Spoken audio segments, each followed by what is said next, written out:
करमदेव का कहानी हम सुनाने जा रहे हैं। मेरा कहानी सुनिएगा पूरा।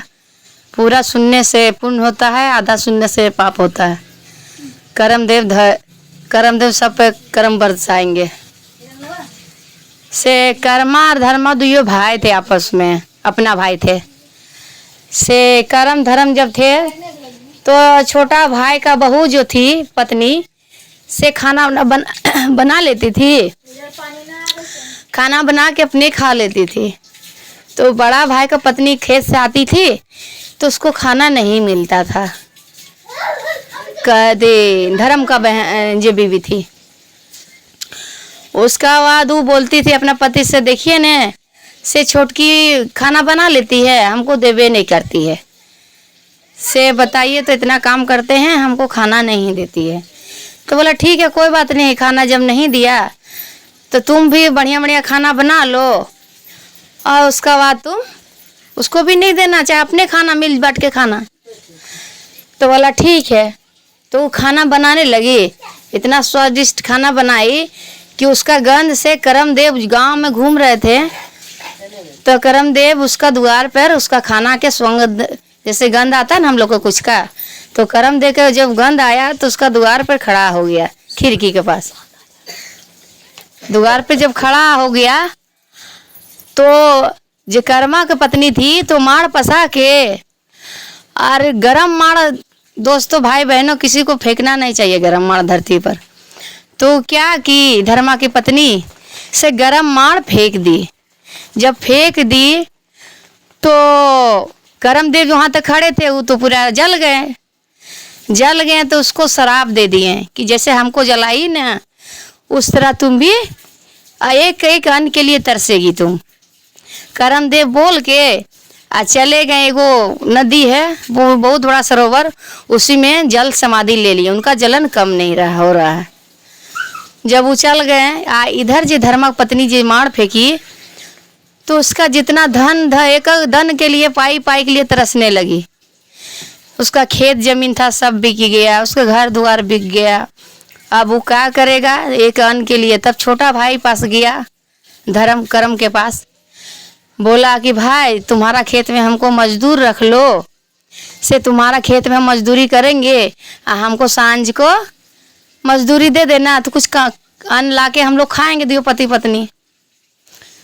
तब बोला कि भैया हम आपको कैसे रख सकते हैं, खटा सकते हैं, से आप मेरा घर ऐसी तरह खाइए।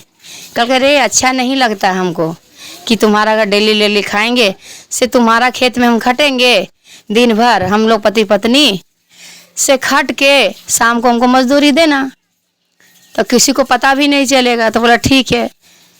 तो धर्मा की पत्नी दोनों छोटा भाई के कर्मा के खेत में खटने लगा और कर्मा की पत्नी और पति दोनों खाना बना के उसको खेत पर ले गया रोटी तरकारी।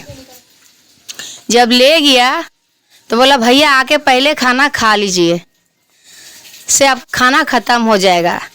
तो धर्मा क्या बोला कि भाई सब जितना है भाई लोग को सबको खाना दो, हम लास्ट में खाएंगे, हम तो घर का आदमी हैं, हम तो लास्ट में खाएंगे।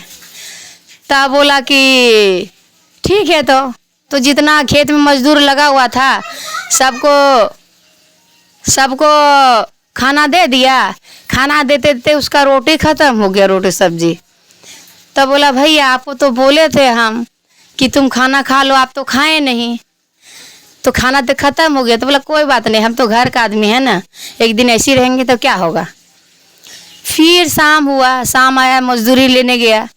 तो बोला भैया आप ले लीजिए मजदूरी, नहीं तो ख़त्म हो जाएगा चावल उवल। तो कल के नहीं हम तो घर का आदमी हैं, से हम बाद में लेंगे लास्ट में। तो बोला ठीक है। सबको मजदूरी दे दिया, सबको मजदूरी दे के लास्ट में चावल बचा ही नहीं। तो धर्मा की पत्नी बोला कि कोई बात नहीं बचा तो क्या करेंगे। से वो दोनों धर्मा की पत्नी घर आ गई। घर में तो एक अन्न नहीं है, बनाएगा क्या। तो एक गिलास पानी पी के दुयो सूत गया, बच्चा भी सूत गया, बच्चा एगो था उसका धर्मा का, और पति पत्नी पानी पी के सूत गया। जब सो गया आधी रात जैसे बीता तो धर्मा के स्वप्न आया। बोला रे तुम्हारा पत्नी तो हमको मार से जला दिया, से हम जल से व्याकुल हो रहे हैं, हम सरोवर में तो जल से बांधी ले हैं, से हम ही इतना तुमको कष्ट दे रहे हैं, से तुम हमको चंदन और गंगा जल को लेप लगाएगा ना तो हम मेरा ठंडा कमेगा, तो हम तुमको कुछ करेंगे, क्योंकि तो हम तुम्हारा पत्नी हमको जलाया है मार से।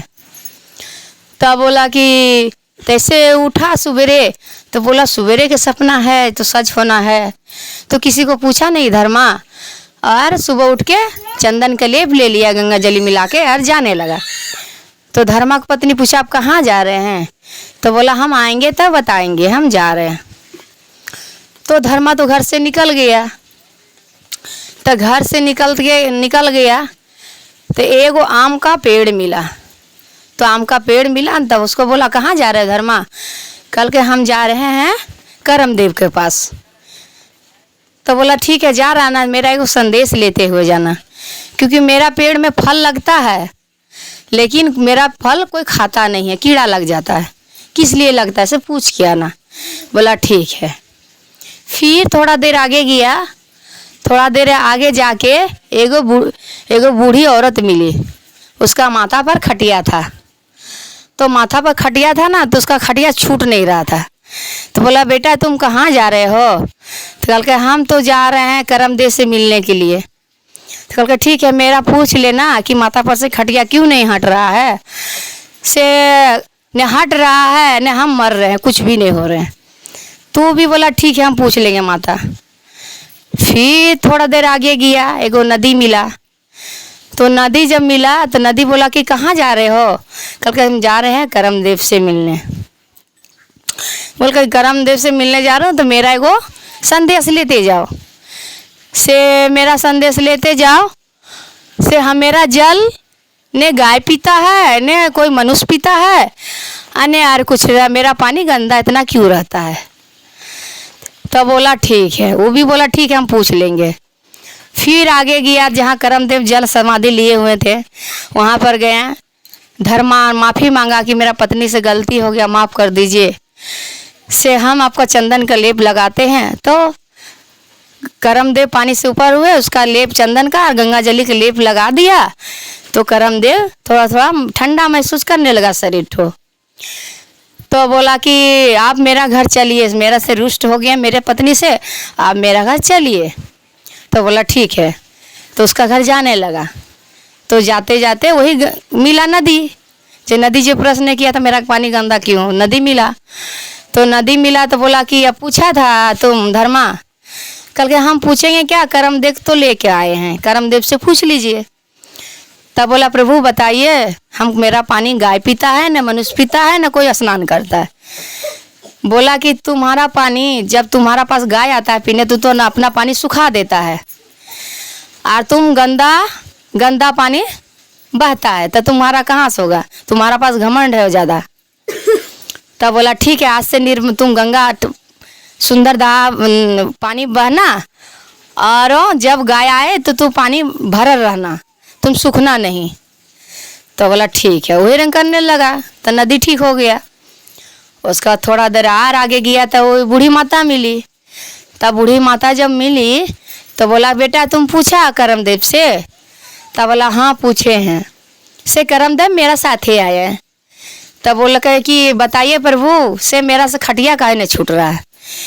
कल के तुम इतना दिन हो गया तुम एक मुट्ठी दान नहीं किया, आने किसी को भला वचन बोला है ने, तुम यार कुछ सबको गाली देते रहते हैं, इसीलिए आपसे खटिया नहीं छूट रहा है। से अभी से आप अच्छा हो जाइए तो आपको खटिया भी छूट जाएगा, और थी आप जल्दी स्वर्ग लोक जाइएगा। तब बोला ठीक है। तो बूढ़ी माता वही रंग करने लगी, उसका खटिया छूट गया। फिर जाते जाते आम का पेड़ मिला, तो आम के पेड़ भी पूछा था धर्म कि मेरा क्या काहे आम सड़ जाता है, मेरा फल कोई नहीं खाता है। तब बोला कि ठीक है, बोला हम पूछेंगे क्या, आपको करमदेव को हम लेकर आए हैं, पूछ लीजिए। तो बोला बताइए करमदेव मेरा फल कोई नहीं खाता है, से मेरा फल में कीड़ा क्यों लग जाता है। तब बोला रे तुम आम का चीज़ तो इतना शुद्ध होता है कि आम का छाया में लोग बैठता है, आम का फल भोग लगता है, आम का पत्ता से पूजा होता है। तुम तो घमंड भरा हुआ है, जब तुम्हारा पास आदमी बैठता है तो तुम हवा नहीं चलता है, तो पेड़ को थोड़ा सा हिलाता नहीं है कि पेड़ थी आम गिरे कोई खाए फल। इसीलिए तुम्हारा घमंड से तुम्हारा फल में कीड़ा लग गया है।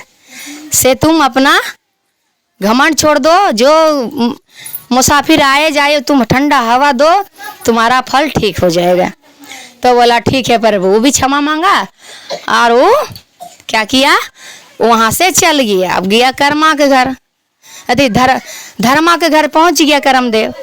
तो कर्मदेव बताया उपाय कि जो कर्मा करता है ना, सो कर्मा करके गरम भात नहीं खाना चाहिए, बासी भात खाना चाहिए, दही खाना चाहिए, कर्मी का साग खाना चाहिए, उसी से अपना व्रत तोड़ना चाहिए। तब कर्मदेव ऐसे उसका पत्नी को बताया।